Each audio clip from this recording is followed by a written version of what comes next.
नमस्कार, मैं हूं श्यामगिरी। आप देख रहे हैं हमारा चैनल मुद्दा भारत का यानी मुद्दा आपका।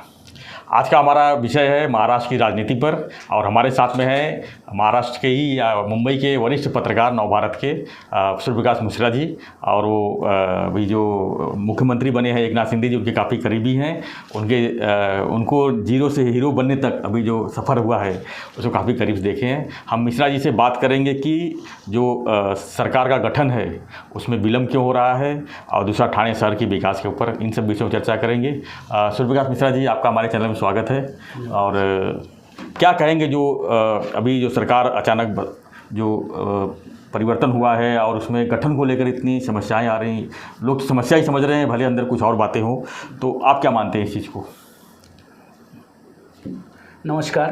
पहली बात तो मैं ये कहना चाहता हूँ, जैसे आपने कहा कि एकनाथ शिंदे जी के जीरो से हीरो तक का जो सफ़र है, इसमें कोई संदेह नहीं कि एकनाथ शिंदे जी ने फर्श से लेकर अर्श तक का गौरवशाली सफ़र तय किया है। और इस सफ़र में उनकी अपार मेहनत, उनका कष्ट, उनकी जो भी दूरदर्शिता रही हो, ये हमेशा से ये काबिले तारीफ़ रही है। लेकिन उन्होंने जो निर्णय लिया, जो उन्होंने 40 विधायक प्लस और 10 निर्दलीय, वो अपने आप में एक ऐतिहासिक निर्णय है। अब तक के महाराष्ट्र की राजनीति में अब तक इतना बड़ा निर्णय कोई ले नहीं पाया था। इवन शरद पवार जी ने भी एक बार पूरी कांग्रेस तोड़ी थी, लेकिन इतने ज़्यादा विधायक उनके साथ नहीं थे। लेकिन उन्होंने निर्णय लिया, बहुत बड़ा निर्णय लिया, एक तरह से आत्मघाती निर्णय भी उसको कह सकते हैं, उन्होंने लिया और सरकार बनाई बीजेपी के साथ मिलकर। अब जो आपने कहा कि ये गठन का जो है, मंत्रिमंडल गठन का जो मुद्दा है, वाकई में ये टेढ़ी खीर है। आप जान रहे हैं किस तरीके से विधायकों ने अपने मंत्रिमंडल, अपना मंत्री पद त्याग करके, मतलब अपने एक मंत्री थे, उसमें मंत्री थे, अच्छे बड़े विधायक थे, कैबिनेट मंत्री थे, वो एकनाथ शिंदे जी के साथ आए। तो कुछ सोच कर आए, उनके अलग मुद्दे हैं, हिंदुत्व का मुद्दा कहिए या जो राष्ट्रवादी के साथ उनकी जो आइडियोलॉजी थी उसका मुद्दा कहिए, वो अपनी जगह है। लेकिन अब ये सरकार के गठन का जो मामला है, ये ज़रूर पेचीदा है। और इसमें देखिए 1 महीने से सारा मंथन चल रहा है लगभग, और इसमें नहीं हो पा रहा है। इसका अर्थ ये है कि कुछ न कुछ तो कहीं ना कहीं महत्वाकांक्षा तो है ही है। मंत्रियों की महत्वाकांक्षा होगी, बाकी सरकार में आगे पदों को लेकर, किस विभागों को लेकर, बीजेपी सबसे बड़ा दल है, उसके साथ 115-16 विधायक हैं, इनके साथ लगभग 50 विधायक इनके भी हैं। तो मिला जुला कर किस तरह से इनको सरकार चलानी है आगे, ये तय है कि सरकार चलेगी। 2024 तक तो सरकार चलनी ही चलनी है, लेकिन रहेगा कि उन सरकार में उनका हिस्सा कितना होना चाहिए। अभी सुनने में आ रहा है कि 25-26 मंत्रालय जो है बीजेपी को मिलेंगे, और बाकी 15-16 मंत्रालय इनके एकनाथ शिंदे को मिलना तय माना जा रहा है। तो अब इस स्थिति में ये लग रहा है कि 2-3 दिनों में स्थितियां साफ हो जाएंगी और मंत्रिमंडल का गठन हो जाएगा। क्या लगता है इसमें जो खींचतान के बीच में महाराष्ट्र का कहीं नुकसान ना हो जाए, ऐसा तो नहीं लग रहा है? महाराष्ट्र का नुकसान तो अब देखिए, सरकार चल रही, उनका कहना है कि भाई काम हमारे हो रहे हैं, बाकी चीज़ें हैं। वो मंत्रिमंडल का गठन होगा तो इवन सही बात है कि सरकार को लेकर एक अलग धारणा बनेगी कि भाई सरकार चल रही है। विपक्ष भी काफ़ी उनके ऊपर आरोप लगा रहा है। लेकिन अब एकनाथ शिंदे जी ने अपना दौरा भी शुरू कर दिया है इसी में। इस समय नासिक के, औरंगाबाद के दौरे पे हैं, वो अपनी मेहनत लगे हुए हैं। दिल्ली का भी कुछ दबाव तो है ही है, इसमें तो कोई संदेह नहीं। लेकिन उनके लिए टेढ़ी खीर तो है कि किस तरह हम समन्वय बनाकर इस सरकार को चलाएंगे। अभी महामंडलों की बात है, बाकी विधायक हैं तो उनको महामंडल में भी एडजस्ट करना है। बीजेपी ने उनको कहा है कि 50-50% हम देंगे भी। लेकिन कुल मिलाकर अब सरकार के गठन में जितनी देरी हो रही है, उतने ही ज़्यादा सवाल पैदा हो रहे हैं, इसमें कोई संदेह नहीं। लेकिन गठन अब नज़दीक है, 2-3 दिन में मुझे लगता है, जिस तरह से आउटपुट आ रहे हैं, तो गठन होगा। एकनाथ शिंदे के सामने तो गठन की मारामारी है, दूसरा तो और सबसे बड़ा जो जहाँ से बगावत करके आए हैं वो भी तो उनको फाइट करना है। उसको कितना मुश्किल हो सकता है? नहीं, मुश्किल वही है ना सर कि गठन की बात जो हो रही है तो उसमें उनको कितना हिस्सा मिलता है, उनके विधायक कितने एडजस्ट होते हैं। वो आए हैं तो अपने अपने क्षेत्रों का उनको अगला विधानसभा चुनाव लड़ना है और बाकी चीज़ें हैं उनके साथ। सबसे बड़ी चैलेंज तो ये हुआ कि छोड़ के आए हैं तो कैसे वापस विधायक बनते हैं, उसके ऊपर भी रोड़ा है। उसमें बहुत बड़ा वो है, बहुत बड़ी चुनौती है एक तरह से। शिंदे जी ने कहा कि हमारे सारे के सारे विधायक फिर से चुनकर आएंगे। अब चुनकर आने के लिए जरूरी नहीं शिंदे जी जितनी मेहनत करते हैं उतनी मेहनत उनके विधायक करते हैं या उनके जो मंत्री होते हैं वो करते हैं, वो तो आगे आने वाला वक्त बताएगा। लेकिन फिलहाल उनका एक सबसे ज़्यादा ध्यान इसी पर है कि किस तरह सरकार में ज़्यादा से ज़्यादा अपने विधायकों को एडजस्ट किया जाए और उनसे काम आगे बढ़ाया जाए।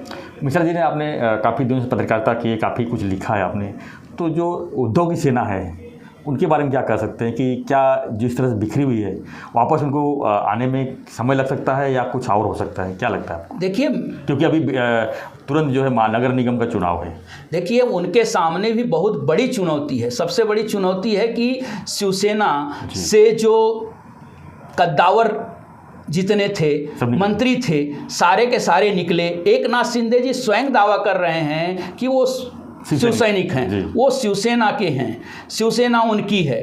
तो इस दावे में आम शिव सैनिक तो भ्रमित है, जनता भी देख रही है कि भाई किसके साथ कौन है। इसमें सबसे बड़ी भूमिका उद्धव जी और उनके बेटे आदित्य जी के लिए है कि वो बाहर निकल रहे हैं, लोगों से संपर्क कर रहे हैं, लोगों के बीच जाने की पूरी कोशिश है। इवन वो शिवसेना पूरी बचाने की कोशिश है कि असली शिवसेना हम ही हैं। लेकिन अब ये तो आने वाला विधानसभा चुनाव तो पहले मिनी विधानसभा जिसको कहते हैं, महापालिका के चुनाव होने वाले हैं, बीएमसी का चुनाव तय करेगा। बहुत बड़ा एक समझ लीजिए निर्णायक होगा और मील का पत्थर साबित होगा शिवसेना के लिए कि असली शिवसेना किसकी है।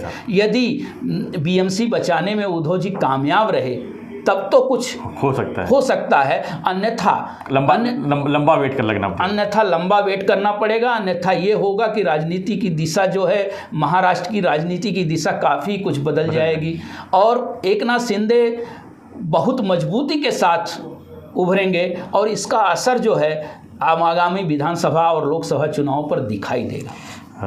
वो तो जरूर है कि आगे बहुत कुछ नया देखने को मिलेगा। मिश्रा जी, दूसरा एक और कि जो एकनाथ शिंदे जो ठाणे शहर से जो एक मुख्यमंत्री मिला है ठाणे शहर को, ठाणे शहर में काफ़ी समस्याएं हैं, पानी की है, रास्ते की है, मूलभूत सुविधाएं काफ़ी हैं। उसको क्या लगता है कि आपको कितना जल्दी से इसको एक अच्छा मुख्यमंत्री के रूप में कितना कर सकते हैं? यह तो ठाणेकरों के लिए सौभाग्य की बात है या गौरव की बात कह सकते हैं कि एक ठाणे को मुख्यमंत्री मिला है। एकनाथ शिंदे जी के काम को लेकर कभी किसी ने संदेह नहीं किया। दिन रात वो काम को लेकर लोगों के बीच में जो उनकी पैठ है उसको लेकर। लेकिन रही बात ठाणे, यहाँ पर मैं रोकूंगा आपको, कुछ नेगेटिव बातें हैं एकनाथ शिंदे की भी कि वो पालक मंत्री भी थे ठाणे शहर के, ठाणे शहर में वो पीडब्ल्यूडी मिनिस्टर भी थे, एमएमआरडीए उनके हाथ में थी और उनके हाथ में शहर विकास के मंत्रालय थे। उसके बाद भी ठाणे शहर इतना पीछे क्यों रह गया है जबकि मुंबई के एकदम करीब है?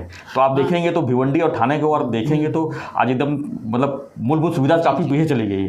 तो ये जिम्मेदार नहीं है उनकी जिम्मेदारी? समस्या ये है ना सर कि ठाणे जो है ना मुंबई का प्रवेश द्वार कहा जाता है और यहाँ इतनी तेजी से आबादी और बढ़ी है, उतनी तेजी से इंफ्रास्ट्रक्चर का विकास नहीं हुआ, ये बिल्कुल सही है। लेकिन पिछले 3-4 सालों 5 सालों से इवन कहें कि 2014 के बाद से जैसे मेट्रो का है काम हुआ है, एमएमआरडीए के अंतर्गत रास्तों का काम हुआ है, लेकिन वो अपूरे पड़े हैं।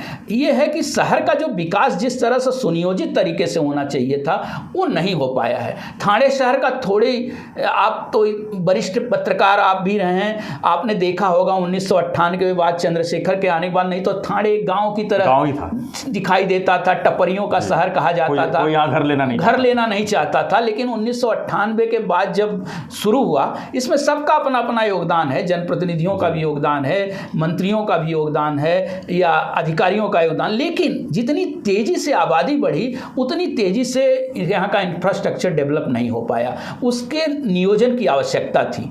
वो नियोजन यह सही है कि वो नहीं हो पाया, और जो हो भी रहा है वो धीरे धीरे हो रहा है। बहुत समस्याएं आती हैं। अब 7 सालों से बहुत सारे प्रोजेक्ट 3-3, 4-4 सालों से लटके हुए हैं। पालक मंत्री के ही या इस इवन अब तो सीएम हैं, उनके कोपरी का जो है मामला, वो बहुत सारा सेटिस का मामला है, काफ़ी दिन से लटका हुआ मतलब स्लो काम चल रहा है। लेकिन अब लोगों को आशा बधी है कि इनके सीएम बनने से थोड़ा तेजी से आएगा, और उसमें दिखाई भी दे रहा है। कल मैं MMRDA की बैठक में था, वहाँ उन्होंने ये कसेली से लेकर अंजूर फाटा तक की सड़क को कॉन्क्रीटाइजेशन करने का पूरा उन्होंने किया।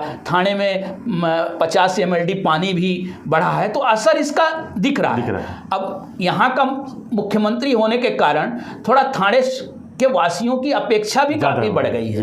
इन अपेक्षाओं पर खरा उतरना भी उनके लिए चुनौती है। हालांकि वो पूरे महाराष्ट्र के मुख्यमंत्री हैं, लेकिन थाने वासियों के लिए विशेष उनकी अपेक्षा होगी कि मुख्यमंत्री जो हैं हमारी समस्याओं को सबसे पहले हल करें, या जो भी आने वाली समस्या है उसको। मेट्रो के काम जो चल रहे हैं स्लो चल रहे हैं काफ़ी, यहाँ ठेकेदार बदले गए, काम नहीं हुआ, अब उसको तेजी लाने की उसको ज़रूरत है। यहाँ से देखिए एक काम और महत्वपूर्ण उन्होंने किया है कल MMRDA ने, 10 नंबर और 12 नंबर मेट्रो 10 और 12, 10 जो है यहाँ से जो थाने से मीरा रोड को जोड़ने वाली, और 12 जो है कल्याण से तलोजा को, जैसे भिमंडी से कल्याण जा रही है मेट्रो 5, तो उसको जोड़ने का एक उन्होंने भी फिर सलाहकार नियुक्ति का उन्होंने प्लान बना दिया। मतलब इस तरह से काम अब दिखाई आने वाले 5 सालों में कुछ दिखाई दे सकते हैं। तो इससे ये लगता है कि कुल मिलाकर कि थाने का सीएम बनने का कुछ तो फायदा थानेकरों को होगा। जी मिश्रा जी, तो बहुत अच्छी बातें बताई आपने। एक लास्ट क्वेश्चन है कि मुख्यमंत्री तो बन गए हैं एकनाथ शिंदे जी, अब क्या लगता है कि एक तो शिवसेना से में इतने में से थे, अब बड़ी जगह पहुंच गए हैं, तो उनका भविष्य क्या देख रहे हैं आप आने वाले दिनों में? क्योंकि ये तो 2 साल में अभी चुनाव आ जाएगी 2024 की, उसमें इनका कितना बड़ा रोल हो सकता है आगे? इनको बीजेपी इनको कितना बड़ा भागीदार बना सकती है? नहीं, वही मैंने कहा कि उन्होंने बहुत बड़ा निर्णय लिया है, ऐतिहासिक निर्णय लिया उस व्यक्ति ने। राजनीति में देखिए समय का बहुत बड़ा महत्व होता है, और समय पर कुछ निर्णय, कभी कभी पासा जो है सही बैठता है, कभी कभी वो पासा उल्टा पड़ जाता है, तो आत्मघाती निर्णय है। लेकिन यह निर्णय बहुत हिम्मत वाला निर्णय उन्होंने लिया है, और कुछ सोच कर ही लिया है, इसमें तो कोई संदेह नहीं। लोग चाहते हैं कि अब मुख्यमंत्री पद जो है ये कांटों का ताज है, समझ लीजिए, महाराष्ट्र का, वो भी महाराष्ट्र का मुख्यमंत्री पद बहुत बड़ी जवाबदारी है, बहुत बड़ी चुनौती है। इसको लेकर मुझे जहाँ तक लगता है कि एकनाथ शिंदे जी अगर सफल हुए, इवन आप बताइए 30-30 देशों में उसको खोज की जा रही, कौन व्यक्ति ऐसा था कि इसने इस तरह का निर्णय लिया और महाराष्ट्र की राजनीति को बदलने का काम किया। लेकिन उसके साथ साथ जिस पार्टी से उन्होंने गठबंधन किया, जिस पार्टी के साथ वो हैं, वो भी पार्टी अपने आप में बहुत बड़ा वटवृक्ष बन चुकी है, इंटरनेशनल पार्टी वटवृक्ष बन चुकी है। अब उसके नीचे, एक वटवृक्ष के नीचे अपने आप को ढालना, अपने आप को एक तरह से कहना है कि अपने आप का विस्तार करना बहुत बड़ी चुनौती होगी, बहुत बड़ी चुनौती। और अपना स्वतंत्र, अपने आप को साबित करना, अपना अस्तित्व, अगर स्वतंत्र अस्तित्व अगर लेकर वो चलते हैं, तो ये मैंने कहा ना कि ये आने वाला जो है, अभी महापालिका के चुनाव होने हैं, बीएमसी सहित राज्य की 25 लगभग, और उसमें से कम ज़्यादा हो सकते हैं, लेकिन चुनाव होने हैं, और ये उनके लिए मायने रखेगा, ये रिजल्ट उनके लिए मायने रखेगा। कल भी एक सर्वे कुछ आ रहा था कि अगर शिंदे जी और बीजेपी लड़ती है तो शिंदे जी को 11 या 12 सांसद इनके चुन के आएंगे, और बीजेपी का भी इसमें लाभ है। लेकिन यहाँ सवाल यही है कि शिंदे जी अपना स्वतंत्र जो है उनकी छवि है, या जो स्वतंत्र अपना अस्तित्व टिकाए रखने के लिए बहुत बड़ी चैलेंज है, कितना मेहनत करते हैं या उस पर कितने सफल होते हैं, ये तो आने वाला वक्त ही बताएगा। धन्यवाद मिश्रा जी, आपने एकनाथ शिंदे जी के बारे में काफ़ी बारीकी से प्रकाश डाली। तो सबसे बड़ी चुनौती यही है शिंदे साहब के लिए कि अपने आप को जो मुख्यमंत्री पद मिला है उसको साबित करना, और फिर उसके बाद थानेकरों के लोगों के हित के बारे में कितना हम कर पाते हैं वो देखना है। तो आपको हमारा वीडियो कैसा लगा हमें जरूर कमेंट बॉक्स में लिखिए, और वीडियो पसंद आई हो तो लाइक शेयर सब्सक्राइब करना ना भूलिए। धन्यवाद।